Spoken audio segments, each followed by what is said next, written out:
친딸을 찾으려 했는지 아니면 친딸의 간이 필요했는지. 딸이었다는 그 말 차라리 듣지 말았어야 했어요. 은호는 왜 이런 말을 하며 울부짖어야만 했을까요? 고성이는 언제부터 이 모든 걸 계획하고 있었던 걸까요? 서서히 벗겨지는 진실. 그럼 이제부터 이 모든 것을 낱낱이 밝혀보겠습니다. 그날 새벽 지은호는 처음으로 엄마라는 말을 두려워하게 됐습니다. 왜 이제 와서 나더러 내 딸이라고 하시냐고요? 병원 복도 새벽 조명 아래에서 지은호의 목소리가 떨렸습니다. 하얗게 질린 얼굴에는 이미 눈물이 줄을 타고 있었고 손에 쥐고 있던 서류는 금방이라도 구겨질 것처럼 힘이 들어가 있었습니다. 마주 선 사람은 고성이었는데요. 도망치지도 변명하지도 않았습니다. 다만 잠깐 눈을 감고 천천히 숨을 들이켰습니다. 그래. 내가 내 딸이다. 그리고 난 내가 그 사실을 이제라도 알아야 한다고 생각했어. 짧은 한마디였는데요. 그 말을 듣는 순간 은호의 손에서 서류가 미끄러져 떨어졌습니다. 바닥에 흩어진 종이 위로 굵은 글씨가 눈에 들어왔습니다. 적합 판정. 검사 결과를 의미하는 그 단어가 이제는 숫자나 의학 용어가 아니라 자기 인생을 갈라놓는 도장처럼 느껴졌습니다. 은호의 시선은 더 이상 서류에 머물지 않았습니다. 천천히 고개를 들어 고성이의 눈을 바라봤는데요. 그 순간 직감적으로 알아버렸습니다. 이건 부모와 자식의 눈물겨운 재회가 아니라 절박한 사람이 마지막으로 붙잡은 희생양이라는 걸요. 그럼 저한테 검사받으라고 한 이유가? 은호가 겨우 입을 떼자 고성이가 말을 잘랐습니다. 주저함은 있었지만 이미 멈출 수 없는 선을 넘어버린 사람의 목소리였는데요. 내 오빠가 죽을 수도 있으니까. 결국 고성이는 그렇게 한 줄로 모든 걸 인정해버렸습니다.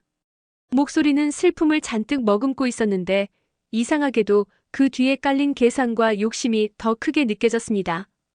은호는 그제야 똑바로 들은 것 같았습니다. 내 오빠가 죽을 수도 있으니까. 그 말 속 어디에도 너라는 사람의 감정, 상처, 두려움은 들어있지 않다는 걸요. 숨이 턱 막히는 침묵이 복도에 내려앉았습니다. 그때 다른 쪽 복도에서 규칙적인 발소리가 들려왔는데요. 지혁이었습니다. 두 사람을 보는 순간 지혁은 공기가 이상하다는 걸 느꼈습니다. 바닥에 떨어진 검사 결과, 얼굴이 굳어버린 은호, 입술을 세게 깨문 성이.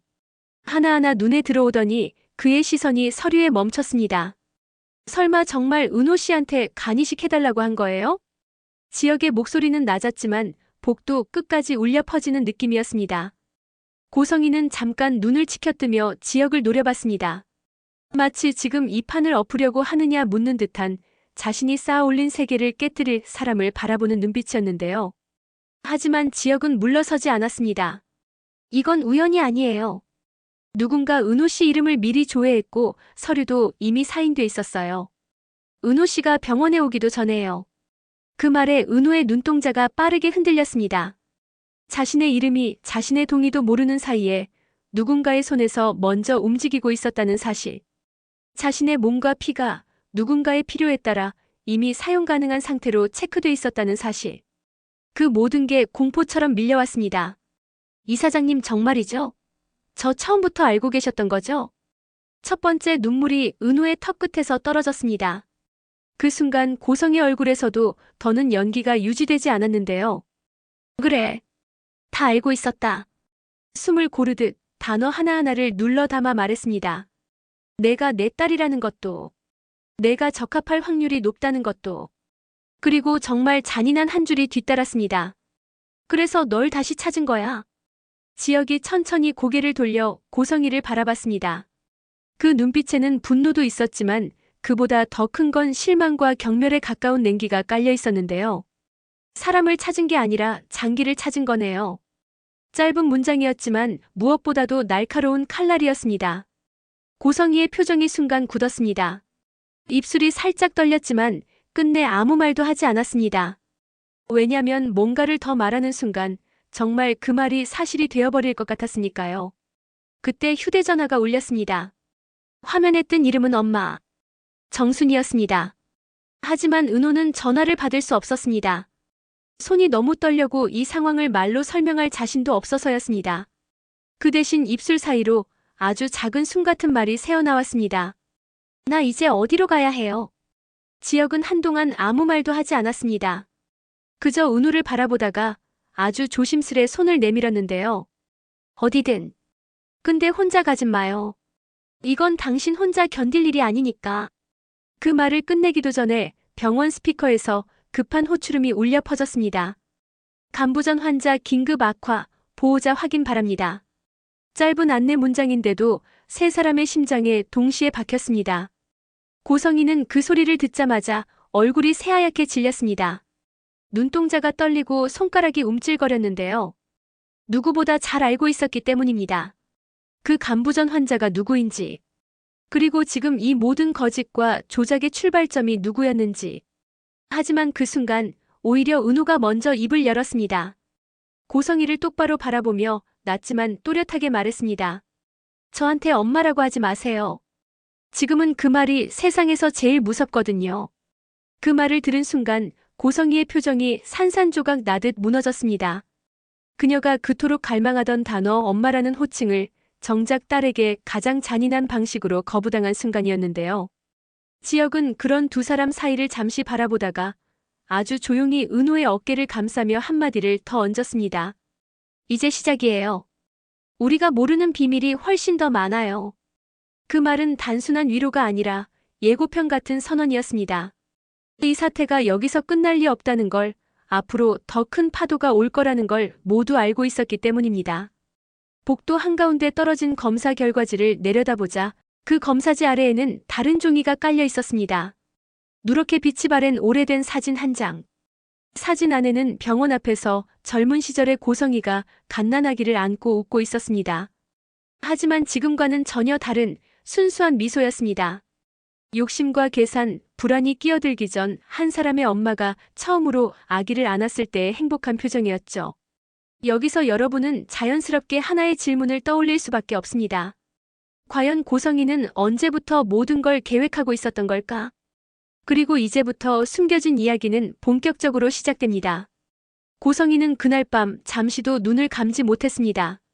병실 안에서 인공호흡기에 의지해 누워있는 아들 우진을 지켜보며 자신이 어떤 선택을 했는지 곱씹고 또 곱씹었는데요. 우진이만 살릴 수 있다면 뭐든 할 수 있어. 이 생각이 처음 들었을 때는 그저 절박한 엄마의 마음이었습니다. 하지만 시간이 지나면서 그 뭐든의 범위가 점점 넓어졌고 이제는 선과 악의 경계마저 애매해져 버렸습니다. 그 와중에도 머릿속에 계속 떠오르는 얼굴이 있었습니다. 지은우. 내 딸이야, 내 딸인데. 고성이는 스스로를 변명하듯 중얼거렸습니다. 애초에 아이를 잃어버리지 않았다면, 애초에 가난과 공포에 쫓겨 도망치지 않았다면 지금쯤은 우진과 은호, 두 남매를 한 식탁에 앉혀놓고 웃고 있었을지도 모른다는 생각이 들었습니다. 하지만 현실은 딸을 다시 찾은 이유가 사랑이 아니라 수술대라는 사실이었죠. 한편 그 시간에 지은호는 집으로 돌아가지 못하고 있었습니다. 발길이 저절로 멈춘 곳은 낯익은 골목, 그리고 오래된 간판 하나가 달린 식당 앞이었습니다. 순이분식. 이름도 간판도 안에 있을 사람이 누군지까지 너무 잘 알고 있는 공간. 하지만 오늘은 그 문을 여는 게 세상에서 제일 두렵게 느껴졌습니다. 나 지금 들어가도 되나? 고민 끝에 결국 문을 열렸고 안에서는 설거지를 끝낸 정순이가 뒷정리를 하고 있었는데요. 왔어?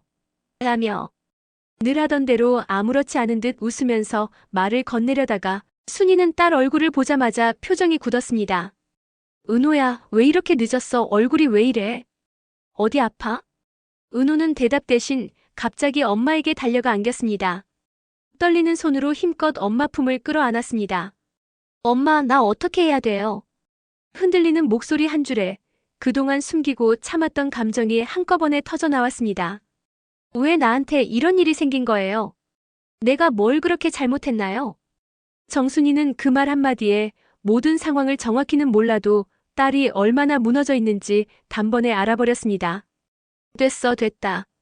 다 필요 없고. 순이는 말을 끊고 딸을 꼭 끌어안았습니다. 마치 누군가 딸을 빼앗아 갈까봐 두 팔에 힘을 주면서요. 누가 뭐라 해도 넌 내 딸이야. 그건 변하지 않아. 은호는 그 말에 더 크게 울었습니다. 사람이 죽도록 힘들 때 논리와 진실보다 먼저 필요한 건 그냥 자기 편이라고 말해주는 사람 딱 한 명이란 걸 이 모녀는 누구보다 잘 알고 있었습니다. 하지만 평온할 틈은 길지 않았습니다. 다음 날 아침 박성재는 출근길에 잠깐 들른 카페에서 뉴스를 보다가 눈을 의심했습니다. 재단 이사장 고성이 숨겨진 친딸 밝혀져. 자막 아래로 흐르는 사진 중에는 병원 복도에서 찍힌 듯한 흔들린 사진이 하나 보였습니다. 멀리서라 정확하진 않지만 성재가 알아챌 수 있는 실루엣이었는데요. 은호 씨? 성재의 손에 들린 종이컵이 살짝 흔들렸습니다. 예전부터 마음에 품고만 있던 여자, 항상 밝게 웃고 남 눈치보다 자기보다 남 걱정을 먼저 하던 그 사람이 갑자기 재벌과 출생의 비밀 한가운데에 서 있다는 사실이 믿기지 않았습니다. 이게 대체 무슨 상황이야? 그는 바로 휴대폰을 꺼내 지혁에게 전화를 걸었습니다. 야, 이지혁. 너 이거 봤냐? 뉴스 떴어. 잠시 뒤 수화기 너머에서 한숨 섞인 목소리가 들렸습니다. 맞다. 지금 가는 중이다. 야, 너 이거 장난 아니야. 이 정도면 회사 쪽도 영향 간다. 내가 AP 인수한 것도 이제 묶어서 기사 나오고. 성재야. 지혁이 조용히 말을 잘랐습니다. 지금 회사 이미지보다 더 급한 사람이 있어. 그 얘긴 나중에 하고 일단 은호 씨부터 찾아야겠다. 성재는 그 한마디에 입을 다물었습니다. 친구가 누구를 먼저 생각하는지 이제는 너무 잘 알고 있었거든요. 그리고 스스로에게 솔직해져야 했습니다. 나보다 내가 먼저야 그 사람 마음엔. 웃기지만 그게 또 지역다운 거라 한숨이면서도 비슷한 게 나왔습니다. 알았다. 필요하면 말해라. 등판할 일 있으면 해주고. 짧게 끊긴 통화 뒤 성재는 잠깐 눈을 감았다가 커피를 한 번에 들이켰습니다. 쓴맛이 목을 타고 내려가면서 이상하게 가슴까지 뜨겁게 달아오르는 느낌이었습니다. 그 무렵 고성이는 전혀 다른 전쟁을 준비하고 있었습니다. 언론 대응, 기자회견, 재단 이사회, 우진의 상태, 그리고 은호. 어느 것 하나 가볍지 않은 문제였는데요. 대표님, 오늘 기자들 질문 굉장히 공격적일 겁니다. 숨겨둔 딸이란 표현 때문에 여론이 안 좋습니다. 비서의 보고에 성인은 거울을 보며 온 매무새를 정리했습니다. 몸은 지쳐 있었지만 눈빛만큼은 아직 꺾이지 않았습니다. 숨긴 적 없어. 작게 혼잣말하듯 중얼거렸습니다. 나는 잃어버렸을 뿐이야. 하지만 그 잃어버림의 과정과 그 뒤의 선택들이 누군가에게는 평생 지워지지 않을 상처가 됐다는 사실을 이제서야 조금씩 인정해야 하는 순간이 다가오고 있었죠. 그리고 또 한 사람. 문틈 사이로 모든 걸 듣고 있었던 박영나. 전날 밤 고성희의 서재 뒤에서 엄마의 독백과 오래된 사진, 의료 서류를 모두 봐버린 영나는 자신의 세계가 조용히 뒤집히는 경험을 했습니다. 은호 언니네 언니야? 그동안 느꼈던 묘한 친근함, 이유도 없이 끌렸던 정, 엄마가 유독 예민하게 반응했던 그 이름의 정체. 모든 퍼즐이 한 번에 맞춰지는 순간 영나의 손이 덜덜 떨렸습니다.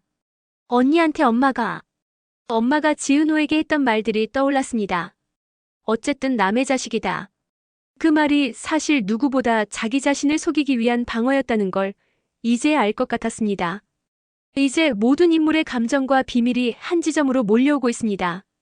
친엄마와 양엄마 사이에서 갈기갈기 찢어지는 지은호, 딸을 되찾으려는 마음과 아들을 살려야 한다는 절박함 사이에서 점점 윤리를 잃어가는 고성애, 묵묵히 곁을 지키며 진짜 가족이 뭔지 보여주려는 정순이, 사랑과 우정, 그리고 자존심 사이에서 흔들리기 시작한 이지혁과 박성재, 그리고 갑자기 언니를 갖게 된 사실보다 그 언니가 겪어온 상처가 더 마음 아픈 박영나까지. 이제부터의 전개는 단순한 출생의 비밀이 아니라 누가 진짜 가족인가 그 질문을 향해 거칠게 돌진하게 될 텐데요. 지금까지의 이야기가 폭풍 전야였다면 이제 막 진짜 태풍의 눈이 열리려 하고 있습니다.